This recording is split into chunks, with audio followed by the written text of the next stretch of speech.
Sights and Sounds, another one of these songs that I deeply wish that they had remastered properly. Apparently they did. They didn't put any lyrics on it. I think it was just them experimenting more, essentially. But I thought this song really, like top to bottom, I think this song could have used a remaster. Other than Glorious Days, and maybe Break Legs, all the rest of the songs like didn't really need it. And there's so many other songs that really did need it that they just ignored. This is bizarre about that album. They should have made a unique album with all these older songs that actually needed remastering, because a lot of people didn't like the idea of the New Rain, like just taking an old album, remastering it. No one had a problem with the way the original was. So like they really should have taken a song like this, like Glorious Days, Break Legs, and just made up a new album. That's what they should have done. Basically what they do anyways, coming up with an original sound and then remaking songs into an album.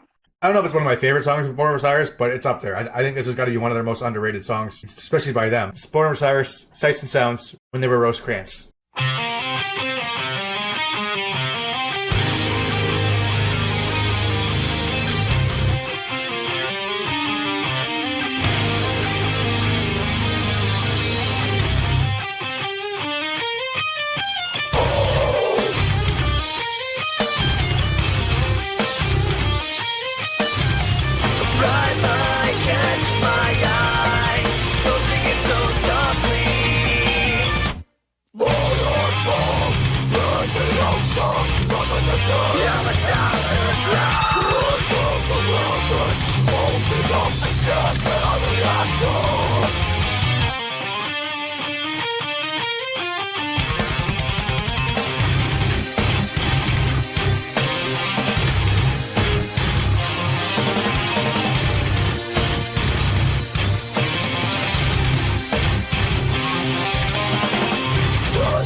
I'm trying to find sound there that I can recognize in other songs, but I can't find it. Yeah, you're right. I don't really hear too much of what's in there in anywhere else that I can think of. It's definitely a little different. Like, especially back then, like it's a much sort of like instead of a softer song, for them back then. I could see a version of this that was cleaned up, but definitely the vocals need to be touched up, and then if you can get the mastering you got, New Rain for this, imagine how good it would be. But there's some catchiness to this as well, I think. Like, I really see the potential here in terms of touching more people, I would say, right? Like, I think there's that sort of, almost like a poppy edge to it of some sorts. Like, it's got a... Right. So when they made that Throw Me in the Jungle song, they should have done this instead. Nobody liked Throw Me in the Jungle. They turned this into that type of song for that album. It would have been way better. And I'm surprised that they never really went any further with it. Yeah, let's keep going. Yeah, here we go.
I mean, so good.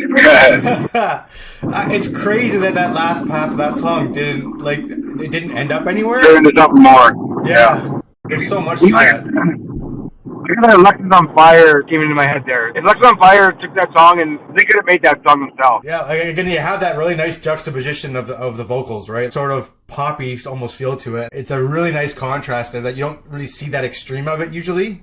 Some of it's a little bit washed out is actually kind of nice. One of these most underrated songs for them for sure, and an absolute disappointment that they didn't go further with it. Again, one of these songs for them that went under the radar, not only by themselves, but everybody else kind of that might even know them. You know, it's one of these songs that's just so far, not even at the back of an album, but at the back of their career ultimately, just kind of shoved away. Yeah, God only knows why it didn't pan out more. I think the entire song itself deserves a remaster. Maybe a little bit stylistically, a little bit further away from what they are now. They might not want to do it now because of who they are and like where they've come as a band today. Like this was something interesting even for them at the time, right? This was a very interesting approach to any of the songs that they had, worth more than it ever got. Well, like when we listened to Glorious Days, that song was clearly just like an experiment. They're just throwing everything at the wall, throwing it on the album, and see where it goes. This is an actual song. This one doesn't sound like an experiment. I mean, obviously experimenting in general because they're kind of a new sound at the time. Sounds like a front-to-back proper single song. There's obviously a real direction with this song, and then they definitely hit it. It does feel much more concise, and it's very. It all ties in. It all ties in. Yeah, it all ties into one song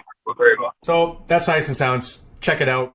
Hi everybody, thanks for watching. Next up, we're going to review the song Seven Devils by Born of Osiris, which is a cover of Florence and the Machine. Stick around.